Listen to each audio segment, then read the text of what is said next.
할렐루야. 자, 오늘 우리 사천성가대 찬양처럼 호흡 있는 자마다 또 하나님께 온전한 찬양과 영광을 돌려드리는 귀한 예배 될 줄로 믿습니다. 오늘 히브리서 11장 13절부터 16절 말씀을 통해 더 나은 본향을 사모하라 라는 제목으로 함께 은혜를 나누고자 합니다. 오늘 본문에 보면 믿음의 선진들을 정의하기를 외국인과 나그네였다. 그리고 그들은 본향을 떠나서 더 나은 본향을 사모하는 사람들이다, 이렇게 정의하고 있죠. 고향이라고 하는 것은 자기가 태어나서 자란 곳, 또 자기 조상이 오래 누리고 살던 그런 장소를 고향이라고 얘기합니다. 또 추석 명절, 유례없는 긴 연휴가 겹친 명절이죠. 추석 명절 하면 떠오르는 연관 단어가 뭡니까? 고향이죠. 저도 고향에서 산 지가 저는 12년밖에 안 됩니다. 12살 때 또 서울로 올라와서 그때부터 신앙생활을 했는데, 고향에 산 것보다 서울에 산 게 몇 배나 훨씬 많지만 또 12년의 짧은 삶을 살았던 고향에 대한 그리움은 지금도 계속 제 마음 한편에 있습니다.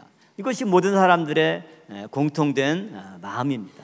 그러나 오늘 본문에서 보면 히브리서 기자는 우리가 낳고 자란 이 고향, 그것을 더 이상 바라보지 말고 더 나은 본향, 그것은 하늘에 있는 곳이고 그 더 나은 본향을 사모하고 그 더 나은 본향을 향해서 우리의 발걸음을 멈추지 말고 끊임없이 전진할 것을 명령하고 있죠.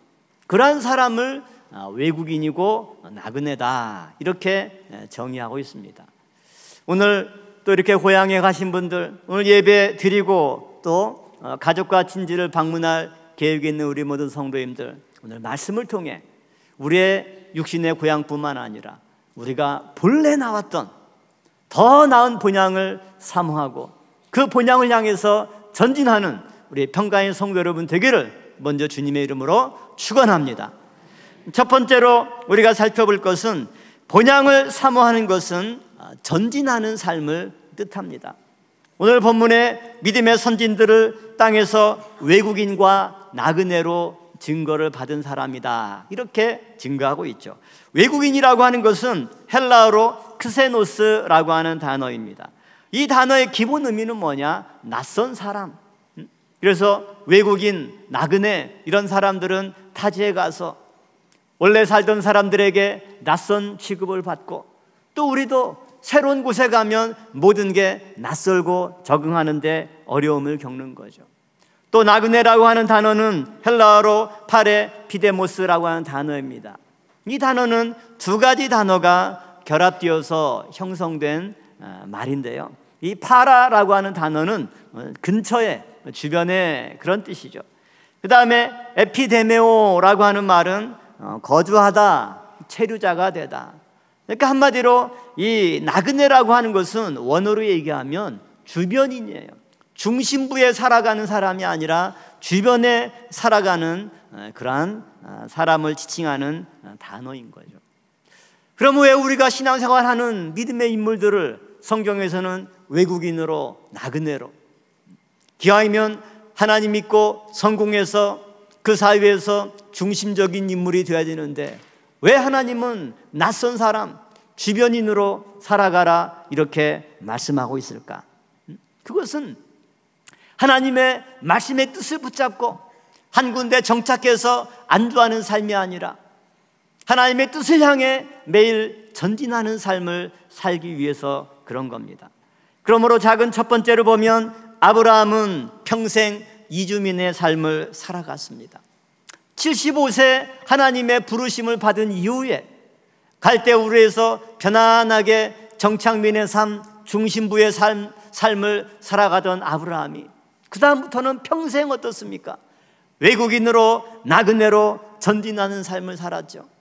갈대우르에서 하란으로, 하란에서 세겜으로, 세겜에서 애굽으로, 다시 가나안 땅으로 올라왔습니다.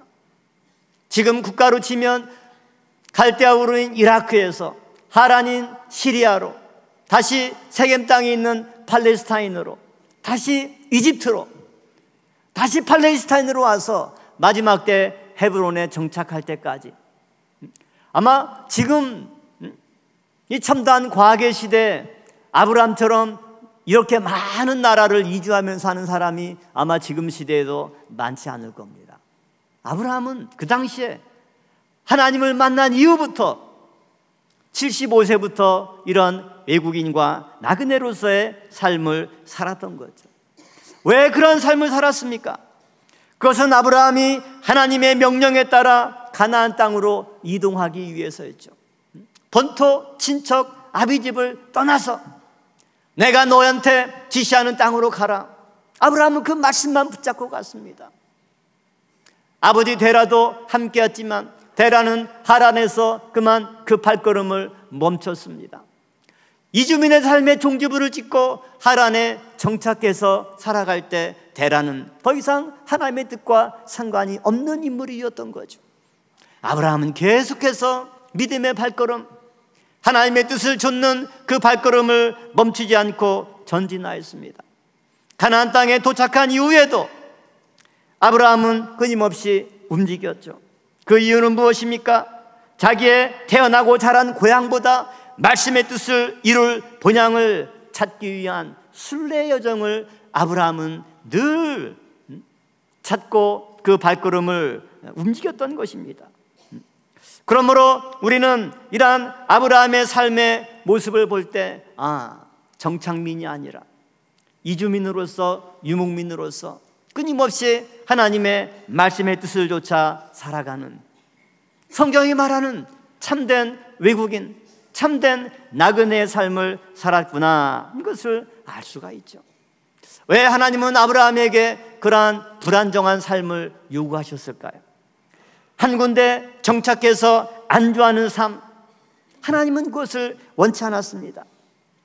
반대로 끊임없이 말씀을 따라 모든 것을 하나님께 맡기고 의지하고 순종하는 삶을 살기를 하나님은 원하셨던 것이죠. 성경에 보면 이처럼 정착민과 이주민 두 종류의 삶이 나오죠. 이스라엘 백성들은 아브라함의 후손답게 이주민의 삶을 살았습니다. 그러나 모든 사람들은 여기저기 떠도는 삶보다 한 군데 정착해서 자리 잡고 안정적인 삶을 원하죠. 대학을 졸업하고 타지에 가서 첫 직장을 잡고 몇 년 지나면 부모들이 인사 올 때 이렇게 물어보죠. 야, 이제 좀 어떻게 좀 삶이 안정적으로 자리를 잡았냐? 자리를 잡았느냐 못 잡았느냐, 우리의 관심사죠. 역사적으로 보면 정착민은 주로 농경 생활을 하면서 가족 중심으로 세력을 형성하며 살아가는 사람들을 가리킵니다. 이들 정착민은 삶이 안정적이고 또 자신들의 계획과 주도하에 살아가게 됩니다. 그래서 조상 대대로 한 곳에 살아가면서 부모의 터전들을 자식들에게 물려주고 살아가므로 점점 안정적인 삶을 꿈꿀 수가 있는 거죠. 반면에 유목민들은 어떻습니까? 직업적으로 보면 주로 목축업을 하면서 계절별로 짐승들의 먹이에 적당한 지역으로 끊임없이 이동하며 살아가는 사람들입니다. 이들은 안정보다 생존을 위해서 새로운 곳을 찾아서 모험을 주저하지 않는 거죠. 늘 새로운 곳을 찾아가며 낯선 환경에 적응해야 하므로 안정과 거리가 먼 생활을 하고 늘 긴장 상태를 유지해야 됩니다. 그러므로 과거의 유목민들은 넉넉하고 안정적인 삶을 살 수가 없었던 거죠. 그러나 시대가 바뀌면서 오늘날에는 어떤 사람들이 인기가 있고 능력 있는 사람이냐? 유목민들이 정말 능력이 있는 사람입니다. 2003년도에 프랑스의 경제학자인 자크 아탈리라는 사람이 유명한 책을 저술했죠. 그 책 제목이 뭐냐? 호모 노마드, 부제로는 유목하는 인간이라고 하는 제목의 책을 22년 전에 저술했죠. 우리나라에는 2005년도에 번역해서 히트했던 그런 책입니다. 자크 아탈리는 앞으로 미래 세상 어떤 사람이 이 역사를 이끌어가느냐, 호모 노마드, 노마드라고 하는 말은 유목민을 가리키는 단어입니다. 유목하는 사람이 앞으로 인류를 이끌어갈 거다. 그러면 진짜 옛날 아브라함처럼 양떼 물고 소떼 무는 그런 유목민이 아닙니다. 한 곳에 정착하는 것이 아니라 끊임없이 새로운 도전을 하고 모험을 하고 움직이면서 새로운 꿈을 찾아 살아가는 사람들, 그 사람을 유목민으로 정의했죠. 그래서 오늘 노마드라고 하는 단어는 특정한 가치와 삶의 방식에 얽매이지 않고 끊임없이 자기 자신을 바꾸어 나가며 창조적으로 사는 인간을 가리키는 단어가 바로 노마드입니다. 젊은 사람들이 많이 쓰는 단어는 뭡니까? 디지털 유목민. 오늘날 컴퓨터만 있으면 전 세계 어디를 가더라도 직장에, 장소에 구애받지 않고 일하는 사람들을 가리킵니다. 옛날 어르신들의 꿈은 직장 들어가서 평생 직장으로 그곳에서 꾸준히 퇴직할 때까지 직장 생활을 하는 것이 모범으로 여겨졌죠. 근데 요즘 젊은 사람들은 어떻습니까? 저 이직했어요. 그게 능력의 표시예요. 한 군데만 계속 있으면 쟤는 딴 데서 스카우트 안 해가나? 새로운 직업을 찾아서, 더 큰 꿈을 찾아서 한 군데 안주하고 머무르는 것이 아니라 끊임없이 이동하고 끊임없이 전진하는 그러한 사람, 이것이 오늘날 21세기의 유목민의 의미입니다. 영적으로도 하나님은 우리에게 이러한 유목민의 삶을 원하십니다. 안주하게 되면 나태하고 나태하게 되면 부패합니다. 그러나 흐르는 물이 늘 건강하고 생명을 공급하듯이 하나님은 우리의 삶이 아브라함처럼 유목민처럼 어느 한 곳에 정착하고 안주하는 것이 아니라 하나님의 말씀의 뜻을 쫓아서 끊임없이 전진하기를 원하십니다. 그러므로 아브라함 또한 하나님의 말씀을 쫓아서 유목민처럼 더 나은 본향을 향해 나아가는 삶을 살았던 거죠. 그가 낳고 자랐던 갈대아우르, 그 고향으로부터는 점점 멀어져 갔지만 아브라함의 인생은 점점 더 나은 본향을 향해 가까이 나아가는 삶을 살았습니다. 그것도 75세. 아브라함의 손자 야곱도 마찬가지죠. 하나님의 뜻을 만나고 내가 장자로서 믿음의 삶을 살아야 되겠다, 이것을 깨닫기 전까지 야곱의 삶은 정착민이었습니다. 부모님의 집에 부모님과 함께 편안하고 안락한 삶을 살았습니다. 그러나 형 에서로부터 장자권을 빼앗는 순간부터, 이제 뜻을 위한 삶을 살기로 작정한 순간부터 야곱은 76세에 고향을 떠나서 난생 처음 가보는 삼촌 라반의 집 파단 아람으로, 지금의 시리아 땅으로 이주하는 삶을 살았던 거죠. 96세까지 20년 동안 객지의 삶을 살았습니다. 이처럼 믿음의 선진들은 하나님의 말씀을 만나는 순간부터 이제 한 곳에 머무르는 것이 아니라 말씀의 뜻을 이루기 위해서 외국인과 나그네로서 힘찬 전진의 발걸음을 한시도 멈추지 않았던 그러한 사람입니다. 표면적으로 이런 나그네의 삶은 불안하고, 내가 정말 올바로 우리 처자식들을 먹여 살리면서 살아갈 수 있을까, 이런 염려가 있죠. 야곱도 노년의 고향에 돌아왔다가 아들 요셉의 초청을 받고 애굽으로 내려가려 할 때 모든 식솔들을 이끌고 낯선 미지의 땅으로 가는 것, 경험 많은 야곱의 마음 가운데도 두려움이 앞섰습니다. 내가 가야 하나 말아야 하나. 밤잠을 설치고 있을 때 하나님께서 그 야곱에게 나타나서 말씀하셨죠. 창세기 46장 3절 말씀 보면 하나님이 가라사대 나는 하나님이라, 내 아비의 하나님이니 애굽으로 내려가기를 두려워 말라. 내가 거기서 너로 큰 민족을 이루게 하리라. 야곱이 애굽으로 내려가기를 두려워했기 때문에 하나님은 나타나서 야곱아, 애굽으로 내려가기를 두려워 말라.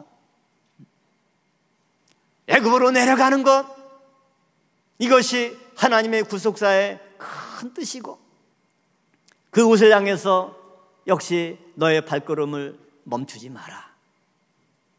야곱이 그 말씀에 순종해서 70가족을 이끌고 애굽에 들어갔기 때문에 구속사가 이루어졌고, 그 야곱의 후손들 여전히 이 땅에서는 외국인과 나그네의 힘든 삶을 살면서도 그들의 마음 가운데는 우리는 하나님의 말씀의 뜻을 붙잡고 더 나은 본향을 향해 나아가는 신령한 순례자다, 이런 자부심으로 하루하루를 살아갔습니다.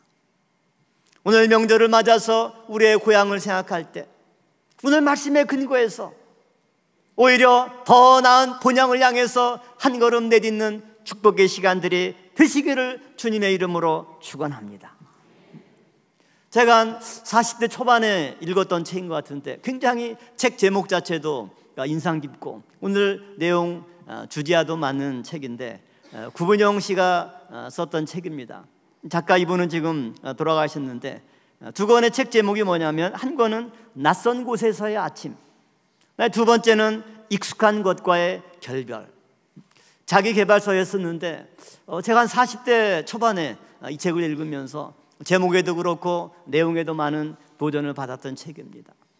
참으로 이제 이스라엘 백성들이 애굽을 나와서 광야 40년 생활할 때 그들은 늘 낯선 새로운 아침을 맞이했습니다. 익숙할 만하면 하나님은 구름 기둥으로 그들의 삶을 인도하면서 익숙한 것과 결별을 시켰습니다. 새로운 사명을 맡겼습니다. 새로운 사명을 향해서 이스라엘 백성들을 인도하셨습니다. 이것이 외국인과 나그네의 삶입니다.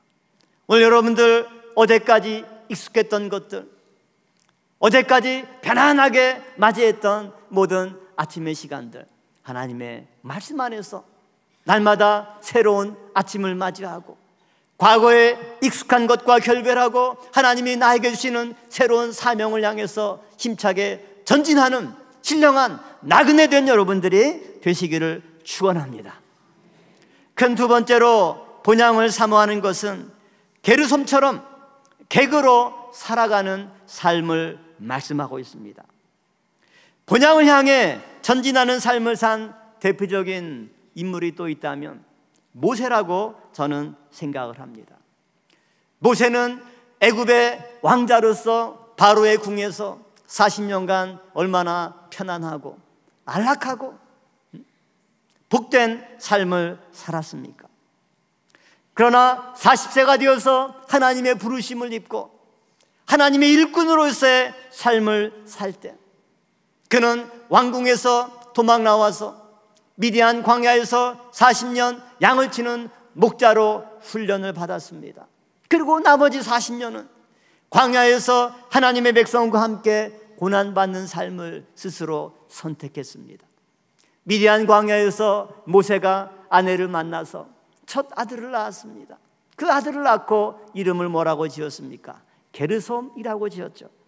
출애굽기 2장 22절 말씀 보면, 그가 아들을 낳음에 모세가 그 이름을 게르솜이라 하여 가로되 내가 타국에서 객이 되었음이라 하였더라. 게르솜, 히브리어 가라시에서 파생된 이름입니다. 이 가라시는 밖으로 던져버리다, 쫓아내다, 그런 뜻입니다. 그러니까 한마디로 모세 스스로 내가 애굽의 왕궁에서 화려하고 안락한 그 모든 삶을 다 포기하고 내려놓고 스스로 자기 자신이 추방자가 되고 국위로 밀려나는 그러한 삶을 살겠다, 이렇게 작정했던 것입니다. 그러므로 모세가 자기 아들의 이름을 게르솜이라 지은 것은 어떻게 보면 모세의 신앙 고백입니다. 앞으로 내가 이런 삶을 살겠다. 애굽에 보장된 삶, 권력이 있습니다. 명예가 있습니다. 부가 있습니다. 모든 사람들은 애굽의 왕궁으로 몰려가는 삶을 살려고 애를 쓰죠. 그러나 하나님을 만난 이후에 모세는 오히려 그 왕궁에서 나와서 나는 게르솜의 삶을 살겠다. 하나님의 백성과 함께 하나님의 말씀의 뜻을 위해서 더 나은 본향을 향해서 나아가는 게르솜, 객으로서 나그네로서의 삶을 살겠다. 이렇게 결심하고 아예 그 이름을 게르솜, 아들의 이름을 부를 때마다 모세는 혹 애굽 생활을 그리워하고 생각날 때마다 그 이름을 부르면서 떨쳐내고, 아니지, 내가 이 세상에 왕으로 화려한 삶을 사는 것보다 더 나은 본향 하나님의 품에 들어가서 영원한 삶을 살고 이를 위해서 내 백성과 고난받는 게 그래도 훨씬 보람되고 훨씬 값지고, 하나님이 나를 이러한 뜻을 위해서 불러주셨구나. 자기의 삶을 다잡고 자기의 신앙생활을 돌이켜보는 이름으로 게르솜, 그렇게 장명을 했던 것입니다. 그래서 히브리서 기자는 히브리서 11장 24절과 26절 말씀 보면, 믿음으로 모세는 장성하여 바로의 공주의 아들이라 칭함을 거절하고 도리어 하나님의 백성과 함께 고난받기를 잠시 죄악의 낙을 누리는 것보다 더 좋아하고 그리스도를 위하여 받는 등욕을 애굽의 모든 보화보다 더 큰 재물로 여겼으니 이는 상주심을 바라봄이라, 이렇게 평가하고 있습니다. 모세는 이처럼 스스로 안정된 왕궁의 삶을 버리고 하나님의 백성과 함께 이주하는 유목민의 삶을 선택했던 거죠.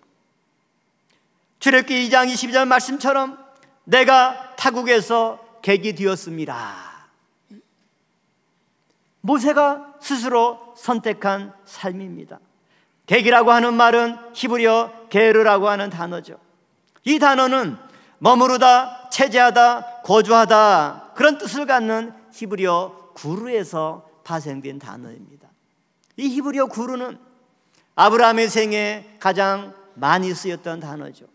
아브라함이 그 땅에 우거하려 하여, 우거하다, 그 뜻이 히브리어 바로 구르입니다. 우거하는 거 무엇입니까?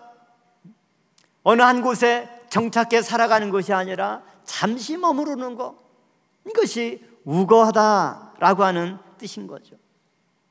아브라함처럼 모세 또한 스스로 게르솜의 삶을 선택하면서 나는 하나님의 뜻을 위해서 객으로 살아가는 삶을 살 거야, 이렇게 선택하고 평생 하나님의 부르심을 받는 그 순간까지 나그네로, 외국인으로 살아갔습니다. 그 이유는 무엇입니까? 히브리 11장 26절 말씀처럼 상주심을 바라보았기 때문입니다. 상은 어디서 줍니까? 마지막 때 하나님이 하늘에서 주시는 거죠. 그 하늘은 바로 더 나은 본향, 오늘 본문 말씀같이 하늘에 있는 더 나은 본향을 모세는 사모했고, 바로의 공주의 아들로서 애굽의 왕궁에 있는 모든 은금 보화보다 내가 하나님의 백성을 위해서 함께 고난받을 때 마지막 내가 나온 바 본향에 들어가서 하나님이 나에게 주시는 상급이 애굽의 보화보다 훨씬 가치 있고 훨씬 의미 있기 때문에 나는 그러한 삶을 살 거야. 이것이 모세의 멋진 인생이었습니다. 진정한 나그네의 삶을 산 사람이죠. 오늘 저 여러분들도 모세를 따라서 게르솜과 같이 이 땅에서는 나그네이지만 그러나 더 나은 본향에 가서 하나님이 주실 상급을 바라보며 믿음의 발걸음을 멈추지 않는 신령한 순례자가 다 되시기를 주님의 이름으로 축원합니다. 마지막 세 번째로는 말씀이 있는 곳이 우리의 진정한 본향입니다. 사람들에게는 귀소 본능이 있다고 그러죠.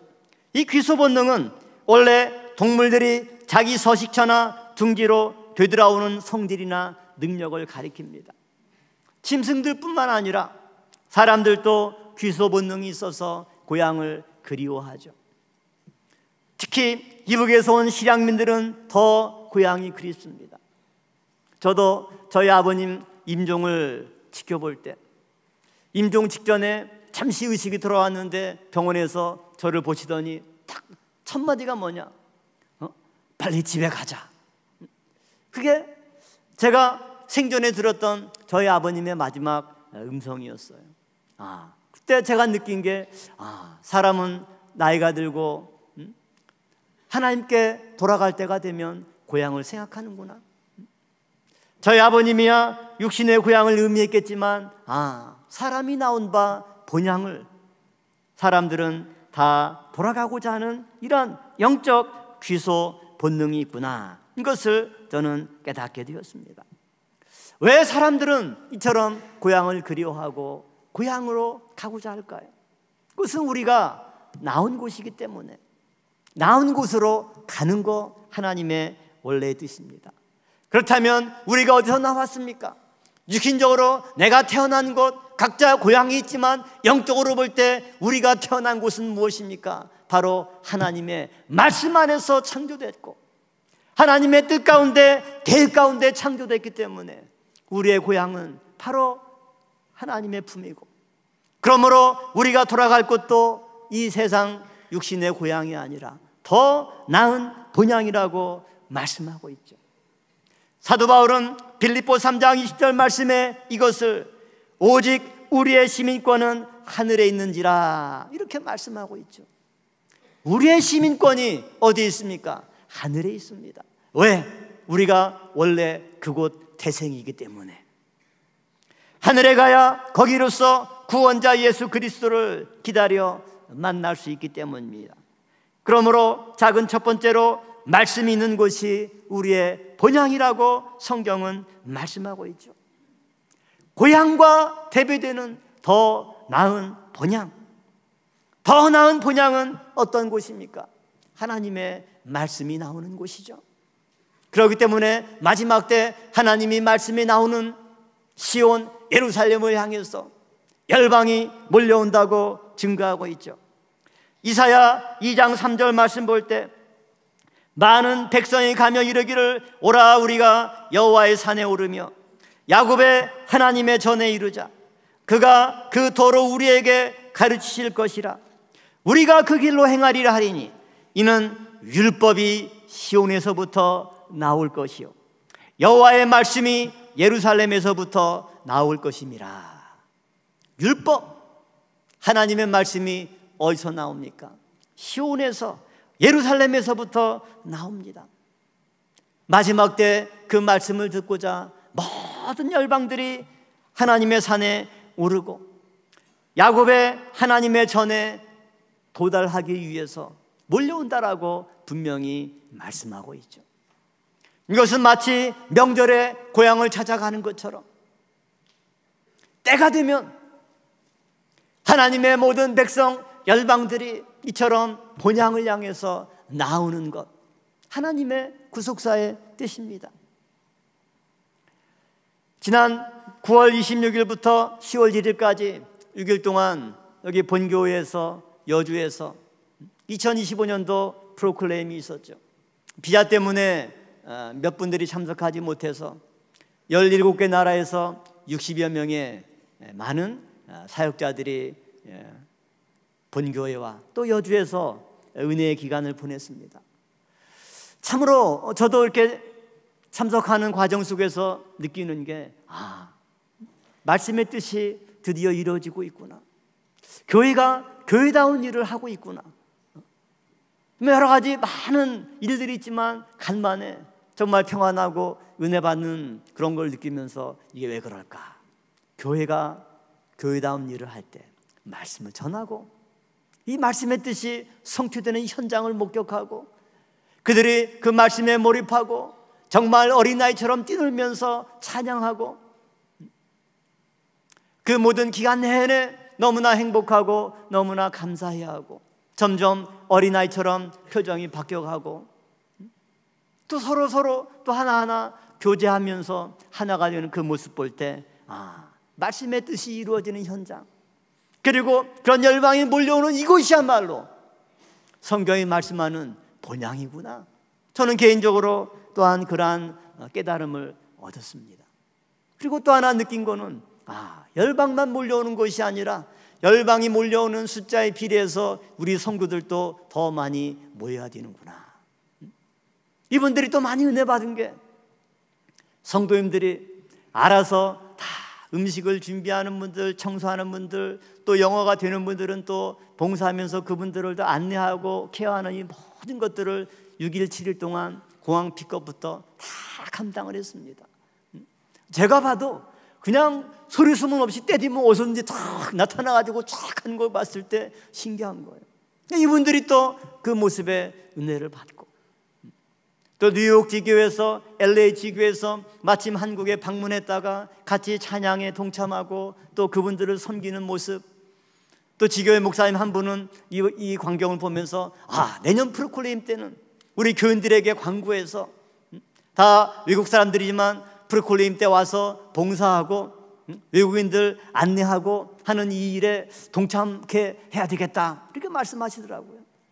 그걸 보니까 이게 말씀을 찾아 열방이 몰려오는 현장에 열방만 오는 것이 아니라 우리 모든 말씀의 식구들이 모여서 한 군데에 어우러져서 말씀의 잔치, 찬양의 잔치, 또 끼니마다 맛있는 음식, 우리 수련회 있다고는 비교가 안 되더라고요.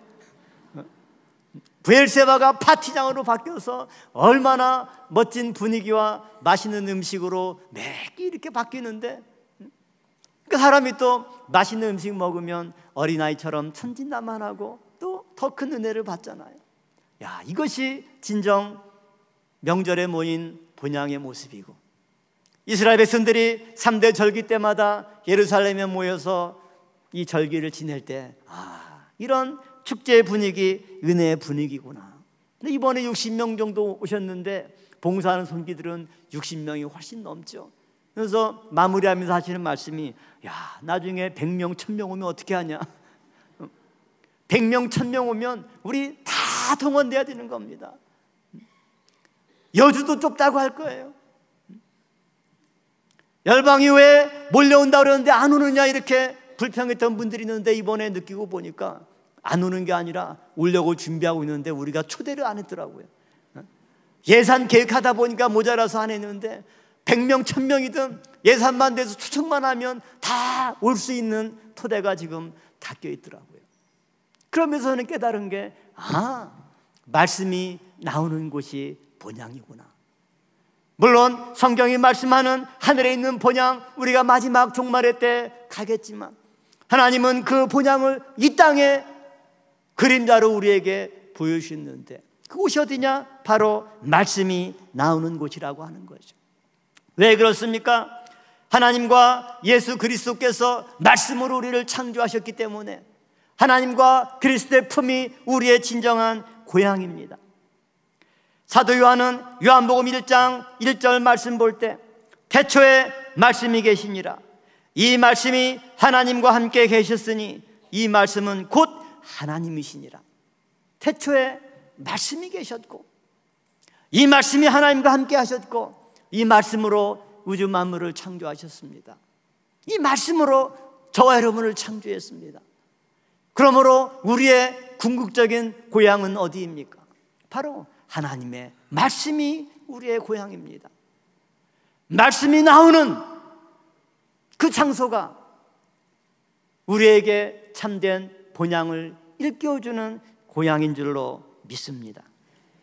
창세기 1장 보면 하나님의 모든 천지창조가 하나님이 가라사대 말씀으로 창조하셨죠. 가라사대 한번 말씀하시면 빛이 생겨나고 하나님의 그 모든 창조의 열매가 하루하루 나타났던 것입니다. 모든 존재 형식의 능력이 바로 하나님의 말씀에서 비롯되었습니다. 그러므로 우리는 하나님의 말씀으로 지음받은 피조물이기 때문에 우리 인생들의 참된 고향이 어디입니까? 바로 하나님의 말씀이죠. 이 하나님의 말씀이 샘솟듯 터져나오는 평강제일교회, 또 하나님께서 우리에게 허락하신 참된 본향의 그림자인 줄로 믿습니다. 또한 작은 두 번째로 보면 십자가야말로 모든 성도의 본향이라고 성경은 말씀하고 있습니다. 하나님이 말씀으로 우리를 창조하셨고 창조된 사람이 타락해서 죄인 되었을 때 하나님은 당신의 아들 예수 그리스도를 보내어서 십자가에 매달리게 하사 그곳에서 모든 피를 다 쏟아서 그 피로 우리의 죄와 허물을 깨끗하게 씻겨주셨습니다. 그러므로 십자가는 우리를 거듭나게 하는 재창조의 현장입니다. 베드로전서 1장 18절과 19절 말씀같이 너희가 알거니와 너희 조상의 유전한 망령된 행실에서 구속된 것은 은이나 금같이 없어질 것으로 한 것이 아니요 오직 흠없고 점없는 어린 양 같은 그리스도의 보배로운 피로 한 것이라. 이 보배로운 피가 골고다 언덕 주님이 매달린 십자가에서부터 흘러나오기 시작했습니다. 그러므로 우리가 다시 거듭나서 하나님의 자녀로 태어난 곳 어디입니까? 골고다 언덕 십자가가 우리의 고향이고 우리가 늘 바라보고 돌아가야 될 참된 본향임을 우리에게 일깨워주고 있습니다. 오늘 우리는 이처럼 히브리서 기자의 이 말씀을 통해 어떤 인생을 살아갈 것인가? 이 땅에서는 외국인과 나그네로서 또 우리가 나온 참된 말씀의 그 장소를 기억하고 그 말씀의 뜻을 기억하고 십자가를 바라보며 나아갈 때 우리도 하늘에 있는 본향에 들어가서 모두가 다 큰 상급을 받는 역사가 있을 줄로 믿습니다. 결론적으로 교회는 우리의 영원한 본향입니다. 하나님은 성도들이 천국에 들어가기 전에 이 땅에서 천국의 모형으로 교회를 주셨습니다. 교회를 통해서만이 하나님은 말씀을 선포하셨고 말씀을 통해서 우리로 하여금 현실에 안주하지 않고 끊임없이 전진하는 그러한 삶을 살도록 명령하셨습니다. 광야 시대 이스라엘 백성들은 자기들이 자기 인생을 계획하고 설계하지 않았습니다. 오직 그들 앞에 구름 기둥이 떠오를 때 함께 움직였고 구름 기둥이 멈출 때 그들의 발걸음을 멈췄습니다. 하나님의 뜻에 자기의 모든 인생을 맡길 때 그들은 40년 만에 길 없는 땅 광야를 무사히 통과해서 하나님이 약속하신 가나안 땅 젖과 꿀이 흐르는 그곳에 당도할 수가 있었던 것입니다. 이것을 사도 바울은 광야 교회다 이렇게 정의했다면 우리 평강제일교회도 신령한 광야 교회가 되고 매일매일 하나님의 구름 기둥이 인도하시는 새로운 사명과 새로운 뜻을 향해서 과거의 것을 다 내려놓고 말씀하시는 바를 향해서 나아가는 저와 여러분들이 되어야 할 줄로 믿습니다. 그렇게 할 때 전 세계 열방이 이 말씀의 원천지를 향해서 몰려오고 그들을 맞이하기 위해서 우리 성도들도 미리 준비하고 미리 손님을 맞이할 훈련을 하고 본교회뿐만 아니라 국내 전 세계 성도들도 함께 몰려와서 신령한 유월절, 신령한 맥주절, 신령한 초막절 잔치를 1년에 3차씩 예루살렘에서 벌였던 것처럼 말씀의 잔치가 이곳에서 배설되고 이곳을 터전 삼아 더 나은 본향을 향해서 날마다 전진하는 신령한 순례자의 발걸음이 시작될 줄로 믿습니다. 믿습니다. 기도하시겠습니다. 감사하신 아버지 하나님, 오늘도 거룩한 주일 또 추석 명절을 맞아서 각자의 고향으로 이동해서 가족과 친지를 만나는 이 시기에 오늘 말씀을 통해 우리의 떠나온 고향이 아니라 더 나은 본향을 바라볼 수 있도록 인도하심을 진심으로 감사를 드리옵나이다. 아브라함처럼 모세처럼 하나님의 말씀을 만난 이후에 우리는 정착해서 안주하는 삶이 아니라 하나님의 뜻을 향해서 날마다 전진하는 삶을 살 수 있도록 인도하여 주시옵소서. 이 세상에 헛된 욕심을 품지 않게 하여 주시고 모세처럼 게르솜, 이 세상에서는 나그네로서 객으로 살아가는 마음가짐을 갖게 인도하여 주시옵소서. 마지막 때 하늘에 있는 더 나은 본향을 향해 나아갈 수 있도록 인도하시기 위해서 말씀이 나오는 교회로 평강제일교회 세워주심을 진심으로 감사를 드려옵나이다. 이곳을 향해 아버지께서 구원하시고 선택하신 모든 믿음의 열방들이 춤을 추며 몰려오는 역사가 있게 하여 주시옵소서. 그곳에서 말씀의 잔치가 배설되게 하여 주시고 열방과 믿음의 성도들이 한데 오래져서 하나님의 구속사의 완성을 이루는 복된 역사만이 있게 인도하여 주시옵소서. 또 오고 가는 그 모든 여행길에 아버지 함께 동행하여 주셔서 혹여나 안전사고 당하지 않도록 아버지께서 눈동자처럼 지켜 주장하여 주시고 참으로 오랜만에 만나는 가족과 친지들과 함께 하나님의 이 놀라운 사랑을 더불어 나누는 역사가 있게 하여 주시옵소서. 예수님의 이름으로 감사 기도 올려 싸움나이다. 아멘.